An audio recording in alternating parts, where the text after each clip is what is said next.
अस्सलाम वालेकुम स्टूडेंट्स, आज हम लोग मैथमेटिकल मेथड्स का 8th यूनिट करेंगे। इनफाइनाइट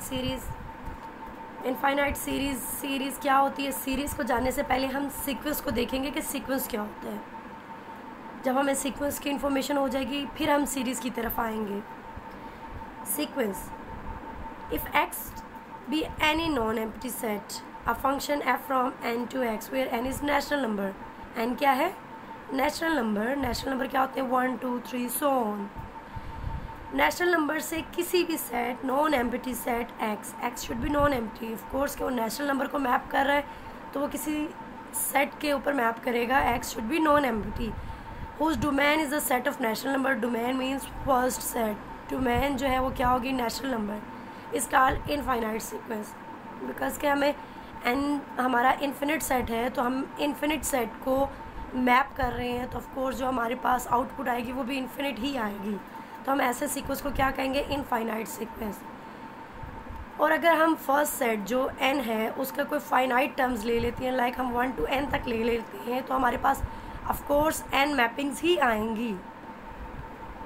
हमारे पास जैसे a1 a2 नेचुरल नंबर 1 को मैप करेंगे तो जो आंसर आएगा उसको हम a1 कहते हैं, a2 a3 so on to an। हमारे पास क्या आ जाएंगी? n आउटपुट्स आ जाएंगी। तो ऐसा सीक्वेंस क्या कहलाता है? फाइनाइट सीक्वेंस कहलाता है। The range of the sequence में भी सबसेट ऑफ रियल नंबर और कॉम्प्लेक्स नंबर जो इसकी आउटपुट आती है, मींस ये जो सेट x है ये या तो सबसेट होगा रियल नंबर का और कॉम्प्लेक्स नंबर, ये कुछ भी हो सकता है। आपको पता है कि रियल नंबर जो होते हैं ये कंटेंट होते हैं कॉम्प्लेक्स नंबर में, तो या ये रियल नंबर होगा या ये कॉम्प्लेक्स नंबर होगा। हर रियल नंबर भी एक कॉम्प्लेक्स नंबर होता है बिकॉज हम हर रियल नंबर a को a+0 आयोटा लिख सकते हैं। तो हमारे पास ये जो आउटपुट आएगी ये या तो रियल होगी या इसमें इमेजिनरी पार्ट भी आएगा। A sequence is called a real sequence if the range is a subset of the real number। Clear है? अगर वो सबसेट होगा रियल नंबर का यानी कि उसमें इमेजिनरी पार्ट नहीं आएगा तो हम उसको रियल सीक्वेंस कहेंगे। Let a from n to r be a sequence. The values of the function a at the point 1 2 3 so on will be denoted by, हम इसको डिनोट कर देंगे a1 a2 a3 so on। ये notation है, हम इसको क्या करेंगे? हम इसको a1 a2 so on to a3 लिख सकते हैं। इनके 1 के अगेंस्ट जो इमेज है उसको हमने लिख दिया a1 2 के अगेंस्ट, a2 3 के अगेंस्ट, a3 so on। ठीक है, ये नोटेशंस है सारी। Although a sequence is a function but it is customary that the range a1 a2 a3 so on to an, ये जो सारी टर्म्स आ रही हैं इनको हम क्या कहेंगे? ये हमारे पास रेंज आ रही है of a sequence। this is often called a sequence। a1 a2 a3 so on to an are called terms of the sequence। यानी कि अगर हमारे पास अल्फा सीक्वेंस है, फंक्शन है n to r, तो हम इसको यूँ लिखेंगे a1 a2 so on to an। अगर हमारे इन्फिनिट है तो हम इसको ऐसे लिख देंगे, ये हमारी क्या हो जाएंगी? टर्म्स ऑफ दिस सीक्वेंस होंगी। जैसे ये सीक्वेंस की टर्म्स है 1, 1/2, 1/3 सो ऑन टू 1/n। ठीक है, ये सीक्वेंस की टर्म्स हैं। जैसे ये हमारे पास सीक्वेंस था तो हम सीक्वेंस की देखते हैं nth टर्म क्या है। यानी कि देखिए a1 हमारे पास है 1/1, a2 है 1/2, a3 है 1/3, तो इट मीन्स an क्या है हमारे पास? 1/n। an क्या है हमारे पास? 1/n। तो हम सीक्वेंस को सिंबॉलिकली लिखते हैं ऐसे, ब्रेसेस, करली ब्रेसेस और करली ब्रेसेस के अंदर nth टर्म। कैसे हम लिखते हैं? करली ब्रेसेस और उसके अंदर nth टर्म। जैसे इस सीक्वेंस की nth टर्म है 1/n, 1/n is nth term of the sequence. और अगर हम करली ब्रेसेस लगा के अंदर 1/n लिख देंगे तो हम ये क्या कहेंगे कि ये सीक्वेंस है, ये nth term of the sequence है। और अगर इसके गिर्द ब्रैकेट्स लगा देंगे तो ये क्या हो जाएगा? ये सीक्वेंस हो जाएगा। This sequence a1 a2 so on to a3 is written in bracket notations as this. यानी कि हम चाहें तो हमारे पास जो ये सीक्वेंस है A1 A2 सो ऑन, इसको हम सिंपली यूँ भी लिख सकते हैं। कैसे? ब्रैकेट्स एंड ब्रैकेट्स के अंदर nth term. Now very important statement, a sequence this, हम इसको क्या कहेंगे? सीक्वेंस। हम इसे क्या कहेंगे? Sequence. A sequence AN is said to be convergent. Convergent, ठीक है, इसको क्या पढ़ना है आपने? Convergent. If it's nth term approaches to a definite number as n increases without bound, means कि अगर हम इसकी nth टर्म पे हम लिमिट अप्रोच करवाएं as n tends to infinity, तो ये हमारे पास इन्फिनिटी ना आए। मीन्स इसकी nth टर्म पे जब हम लिमिट अप्रोच करवाएं n टेंड्स टू इन्फिनिटी, तो वो हमारे पास इन्फिनिटी ना आए, तो ऐसी सीक्वेंस को हम क्या कहते हैं? कन्वर्जेंट। सीक्वेंस कन्वर्ज करता है अगर इसकी nth टर्म कन्वर्ज करे, और nth टर्म के कन्वर्ज करने का मतलब ये है कि हम nth टर्म पे लिमिट अप्रोच करवाएं n टेंड्स टू इन्फिनिटी और वो इन्फिनिटी ना आए। ठीक है, क्लियर है ये चीज़? और इसको हम बाय डेफिनेशन ऐसे लिखते हैं, AN minus L mod less than equals to epsilon हो for all n greater than equals to n, यानी कि जितने हमारे नेचुरल नंबर जो हमारा n है उससे ग्रेटर n के लिए हमारे पास क्या हो? AN minus L mod less than epsilon हो। इसको हम कहते हैं बाय डेफिनेशन। ये भी आपने याद रखना है। मसलन अगर हमारे पास limit n tends to infinity AN equals to L आती है, तो हमारी लिमिट क्या है? n tends to infinity AN equals to L। अगर हम इसे बाय डेफिनेशन लिखना चाहें तो हम इसे ऐसे लिखेंगे, AN minus L mod is less than equals to epsilon for all n greater than equals to n। इसको हम ऐसे भी लिख सकते हैं क्योंकि ये आपने पढ़ा था, A mod less then x का क्या मतलब है? लेस देन x नहीं, आप इसको लेस देन एप्सिलॉन ही कर दें। अगर इसको लिखें तो इसका मतलब है A is between minus epsilon to epsilon. If A mod is less than epsilon it means A is between minus epsilon to epsilon.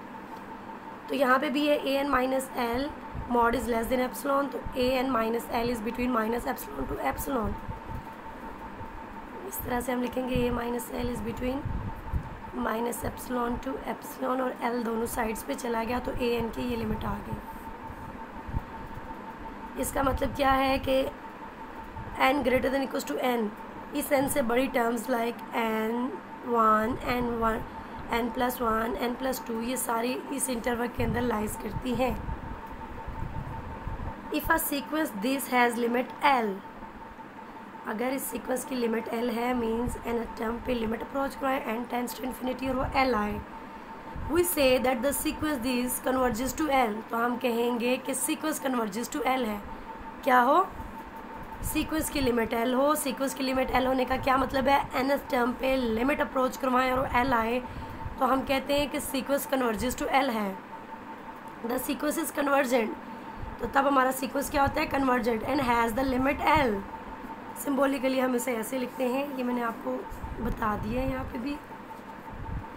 जैसे हमारे पास ये सीक्वेंस है जो एग्जांपल दी हुई थी, उसकी nth टर्म थी 1/n। अब अगर हम लिमिट अप्रोच करवाएं, limit n tends to infinity 1/n, then it is equals to 0, 1/infinity equals to 0। तो ये सीक्वेंस क्या कर रहा है? कन्वर्ज कर रहा है 0 को। ये चीज़ समझ आ गया आपको? नेक्स्ट है डाइवर्जेंट सीक्वेंस। सिंपल, जो सीक्वेंस कन्वर्जेंट नहीं है वो क्या है? Divergent. A sequence that does not have a definite number as its limit is called divergent. In other words, अगर हमारे पास limit n tends to infinity an infinity आ जाए, then we say that the sequence is divergent. इसको हम by definition लिखते हैं। इसमें हमारे पास होता था an माइनस L कोई लिमिट आए तो an minus L is less than epsilon for all n greater than equals to n। तो इसको बाय डेफिनेशन हम लिखते हैं क्योंकि इसमें L तो इन्फिनिटी है, तो इसमें होता है AN is greater than some G for all n greater than n। क्या हो हमारे पास कोई ऐसा पॉजिटिव रियल नंबर g हो, हाउ एवर लार्ज, जितना मर्जी हो, there is a positive integer n such that an is greater than g for all n greater than n। ये कन्वर्जेंट सीक्वेंस का बाय डेफिनेशन मेथड है लिखने का, और ये डाइवर्जेंट सीक्वेंस का बाय डेफिनेशन मेथड है लिखने का। अब हम प्रॉपर्टीज की तरफ आते हैं। Two sequence A N and B N are said to be equal if and only if their N terms are equal. If A N and B N are two convergent sequence such that A N approaches to A, means limit हमने A N के ऊपर लगाई तो हमारा answer A आएगा, और B N के ऊपर जब हम limit N tends to infinity approach कराएंगे तो बी आएगा। यानी कि sequence A N converges to A and B N converges to B and C is a constant, then limit N tends to infinity C equals to C. तो तब हमारे पास क्या आएगा, सी कोई कांस्टेंट है तो उसके ऊपर लिमिट अप्रोच करवाएंगे तो सी आएगा, कांस्टेंट है तो इसके ऊपर लिमिट अप्रोच कराई तो सी आ रहा है। Then a sequence C A N converges to C A, simple सा है। ए एन अगर सीक्वेंस है A1 A2 सो ऑन, तो सीक्वेंस सी ए एन का क्या मतलब हुआ, सी ए एन का मतलब हुआ हर टर्म के साथ सी आ गया, CA1 CA2 so on.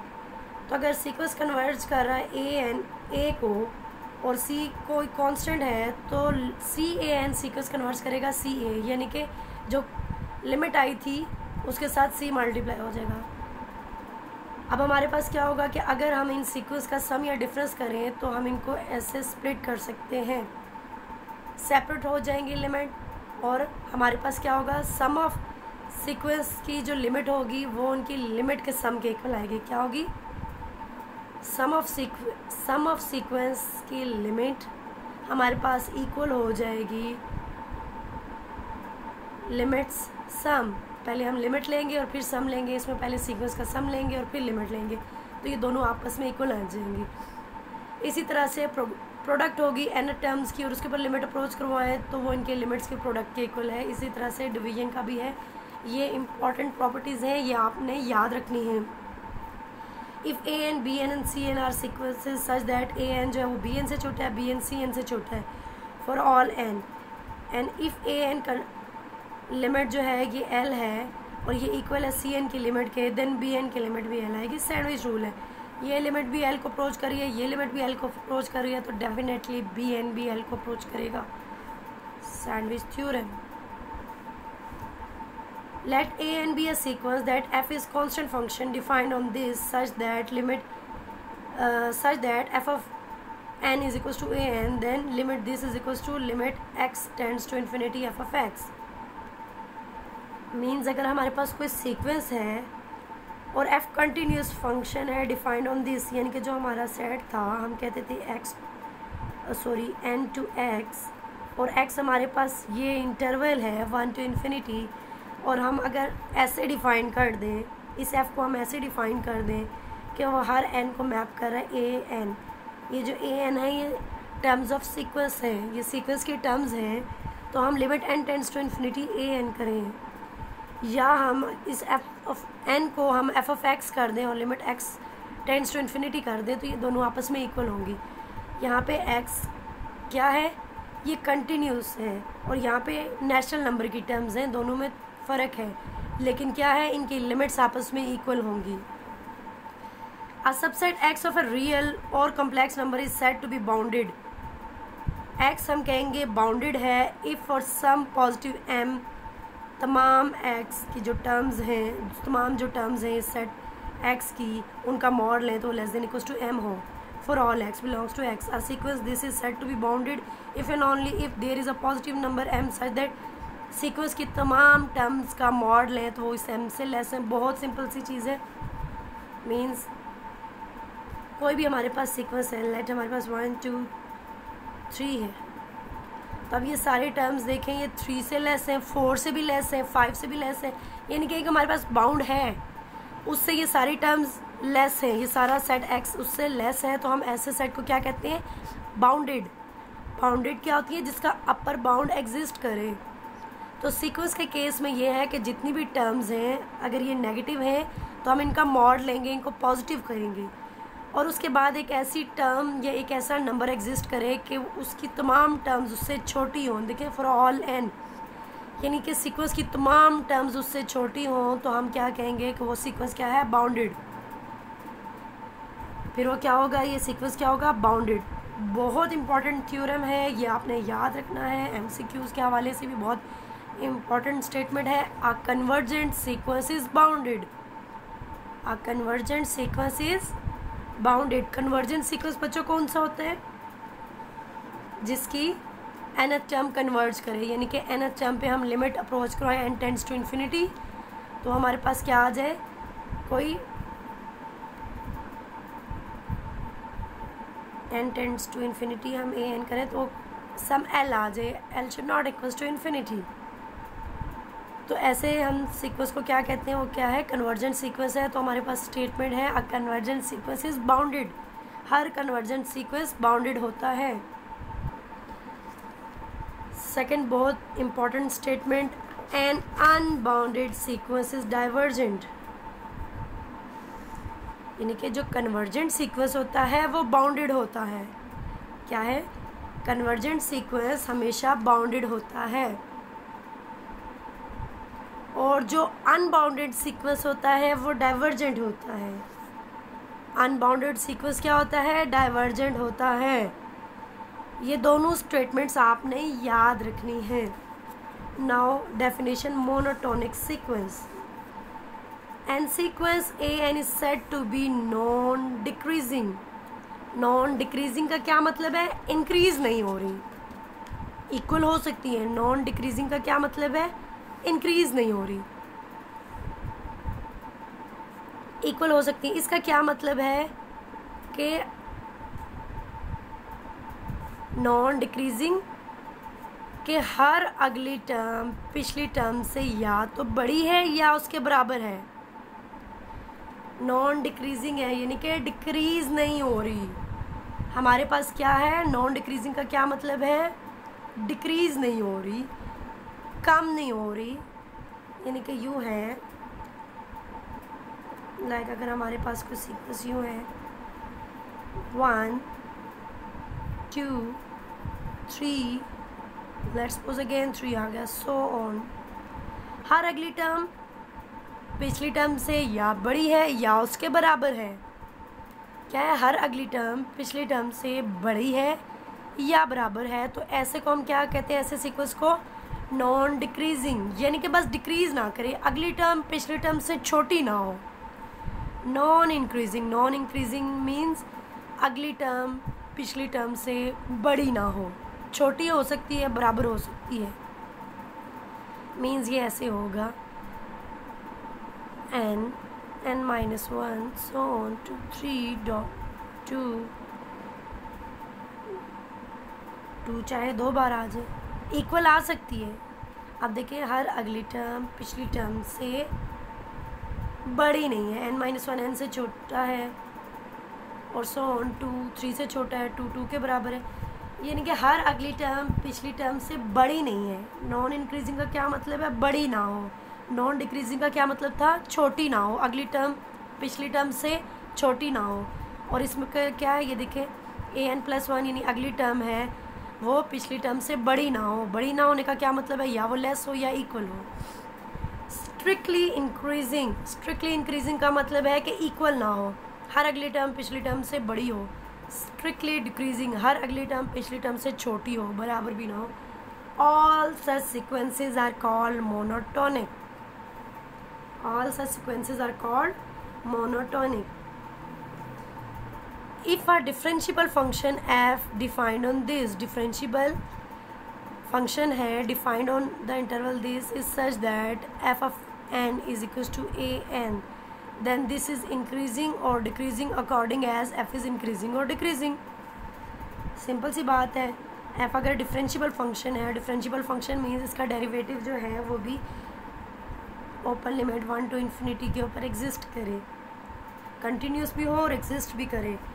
Differentiable का क्या मतलब है कि f इसके ऊपर कंटिन्यूस हो और इसका डेरिवेटिव जो है वो ओपन इंटरवल 1 to इन्फिनिटी इसके ऊपर एग्जिस्ट करे और इसके ऊपर कंटिन्यूस हो। और अगर हम सीक्वेंस को डिफाइन करें ऐसे, देन दिस इज़ इंक्रीजिंग और decreasing according to F is increasing और एफ इज़ डिक्रीजिंग। आपने फंक्शन के इंक्रीजिंग डिक्रीजिंग पढ़ी हुई है। हमारे पास ln(1) होता है 0, ln(2) वो भी 1 से छोटा होता है, ln(3) 1 से बड़ा होता है। ln(3) क्या होता है? 1 से बड़ा होता है। तो देखिए 3 या 3 से जितनी टर्म्स बड़ी होंगी उसमें ln(x) बड़ा होगा, तो यहाँ पे हमारे पास इसका आंसर क्या आएगा? नेगेटिव। इंक्रीजिंग के लिए फर्स्ट डेरिवेटिव को लेस देन 0 होगा, यानी कि फर्स्ट डेरिवेटिव का लेस देन 0 है तो उस इंटरवल के ऊपर क्या होता है? वो इंक्रीजिंग। ये आपने पढ़ा था कि f' of a less than 0 है तो हमारे पास जो भी इंटरवल था वो डिक्रीजिंग होते हैं। लेट्स सपोज हमारे पास था सम k to l और हम a इसके दरमियान से कोई नंबर पिक करते थे और हम कहते हैं कि इसके डेरिवेटिव में वो इसके दरमियान से कोई नंबर a भी हमने उसमें पुट किया और वो लेस देन 0 हो गया, तो ये इंटरवल हमारे पास क्या हो जाता है? इंक्रीजिंग आ जाता है। Thus by theorem of calculus f is decreasing function on this function क्या हो जाएगा?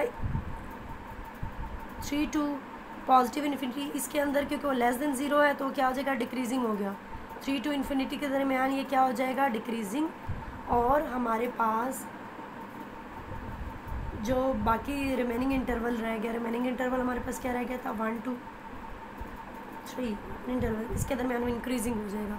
Hence ln of n by n is in decreasing function on this, so this is decreasing sequence except for the first 2 terms। पहली 2 terms को छोड़ के तो ये function क्या हो गया? डिक्रीजिंग हो गया। अब हमारे पास अबाउंडेड मोनोटोनिक सीक्वेंस इज कन्वर्जेंट। हमने पढ़ा था कि हर कन्वर्जेंट सीक्वेंस बाउंडेड होता है। क्या पढ़ा था? हर कन्वर्जेंट सीक्वेंस बाउंडेड होता है, लेकिन हर बाउंडेड सीक्वेंस कन्वर्जेंट नहीं होता। क्या होता है? हर कन्वर्जेंट सीक्वेंस बाउंडेड होता है, लेकिन हर बाउंडेड सीक्वेंस कन्वर्जेंट नहीं होता। कौन सा bounded sequence? Bounded monotonic sequence जो है वो कन्वर्जेंट होता है। क्या होता है? Bounded monotonic sequence is convergent. और यहाँ पे हमने पढ़ा था an unbounded sequence is divergent, यानी कि जो सीक्वेंस अनबाउंडेड है, जिसके बाउंड नहीं है, वो डाइवर्जेंट है। लेकिन इसका ये मतलब नहीं है कि हर डाइवर्जेंट सीक्वेंस अनबाउंडेड होगा। जो अनबाउंडेड सीक्वेंस है वो डाइवर्जेंट है, जो भी अनबाउंडेड सीक्वेंस है वो क्या है? डाइवर्जेंट। लेकिन हर डाइवर्जेंट सीक्वेंस अनबाउंडेड नहीं होता, क्योंकि कुछ ऐसे भी सीक्वेंस होते हैं जो बाउंडेड होते हैं लेकिन डाइवर्जेंट होते हैं। क्यों? क्योंकि वो बाउंडेड सीक्वेंस जो मोनोटोनिक नहीं होते वो कन्वर्जेंट नहीं होंगे।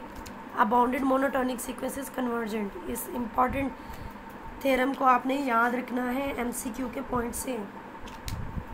प्रूफ हम लोगों ने नहीं करना, हम इसको MCQ के पॉइंट से प्रिपेयर कर रहे हैं। ठीक है, ये find the limit of the sequence, इस सीक्वेंस की लिमिट इन्होंने मालूम की है। क्या किया? इसकी nth टर्म और nth टर्म पे लिमिट अप्रोच करवा दी। Limit ln of n by n, आप इसको यूँ भी लिख सकते हैं limit n tends to infinity, आप इसकी लिमिट फाइंड आउट कर दें। या आप इसको यूँ भी लिख सकते हैं फंक्शन की फॉर्म में ln of x by x and limit x goes to infinity. L'Hopital rule लगा दें तो ये आ जाएगा 1 by x and 1 over infinity 0। तो मीन्स कि ये लिमिट अप्रोच कर रही है 0 को, तो ये सीक्वेंस क्या है? कन्वर्जेंट है। ये सीक्वेंस क्या है? कन्वर्जेंट है, क्योंकि इसकी लिमिट अप्रोच करती है 0। इसको कन्वर्जेंस चेक करने के बहुत सारे मेथड हैं। ये इन्होंने मेथड एक लगाया है जो हमारे पास इंटेग्रल और मेथड है बाउंडेड सीक्वेंस का, यानी कि हम इसको ln of x by x और लिमिट x गोज़ टू 0, इसको हम यूँ भी लिख सकते हैं 1 over n सेपरेट कर दिया, और ln of 1 जो है इसको हम लिख सकते हैं कि 1 over t 1 by n। चाहें तो आप इसको ऐसे करें, चाहें तो ये सिंपल सा मेथड मैंने आपको लगाया बताया, आप इसे यूँ कर दें limit x goes to infinity ln of x by x। इनके हम इसके ऊपर ये वाला यूज़ कर लेते हैं, हम इसके ऊपर ये वाली प्रॉपर्टी यूज़ कर लेते हैं कि हम limit n tends to infinity a n को हम limit x goes to infinity f(x) लिख सकते हैं। तो वो वाला लगा दे, तो मैं इसको ln of x by x कर दिया, तो ये लॉपिटल रूल लग गया। ऊपर वाले का डेरिवेटिव 1 over x, नीचे वाले का 1, लिमिट पुट की तो 0। ये इन्होंने यहाँ पे किया भी है। 8.1 exercise the nth term of the sequence is given. हर सीक्वेंस की एनर टर्म गिवन है। एनर टर्म सीक्वेंस क्या होता है अगेन रिकॉल कर लेते हैं। ये हमारे पास सीक्वेंस है। Determine whether the sequence converges और डाइवर्जेस। आपको चेक करना है कि ये सीक्वेंस कन्वर्जेंट है या डाइवर्जेंट है। तो सीक्वेंस कब कन्वर्जेंट या डाइवर्जेंट होता है, जब उसकी nth टर्म कन्वर्जेंट या डाइवर्जेंट होती है। और nth टर्म के कन्वर्जेंट या डाइवर्जेंट होने का क्या मतलब है कि हम हर एक के ऊपर अप्रोच कराएंगे limit n tends to infinity और वो सम l आ जाए। l should not equals to infinity. अगर डाइवर्जेंट है तो वो इन्फिनिटी आएगा, अगर वो कन्वर्जेंट है तो वो इन्फिनिटी नहीं आएगा। तो इस पूरी एक्सरसाइज में आपको यही चेक करना है। इस पूरी एक्सरसाइज में आपको क्या चेक करना है कि ये लिमिट l जो है ये इन्फिनिटी आ रही है या नॉन इन्फिनिटी आ रही है।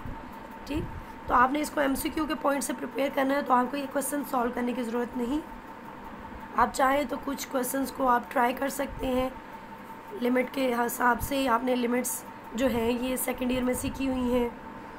जैसे n-3 फैक्टोरियल है, n-1 फैक्टोरियल है, तो हम n-1 फैक्टोरियल को खोल सकते हैं। n-1, n-2, n-3 फैक्टोरियल, ये इससे कट गया और लिमिट अप्रोच करवाइए समथिंग ओवर इन्फिनिटी 0 होता है, तो इट मीन्स ये लिमिट अप्रोच करिए 0 को। मतलब हर एक में कुछ ना कुछ मेथड लग रहा है लिमिट्स का और देख रहे हैं कि वो इन्फिनिटी है या नहीं इन्फिनिटी। इन्फिनिटी है तो हम कहेंगे लिमिट इन्फिनिटी है। लिमिट डाइवर्ज कर रही है तो मीन सीक्वेंस डाइवर्ज कर रहा है। लिमिट नॉन इन्फिनिटी है, सम l है, फाइनाइट नंबर है, तो हम कहेंगे कि लिमिट जो है वो कन्वर्ज कर रही है, मीन सीक्वेंस कन्वर्ज कर रहा है। तो होपफुली आप लोगों को 8.1 समझ आ गई है।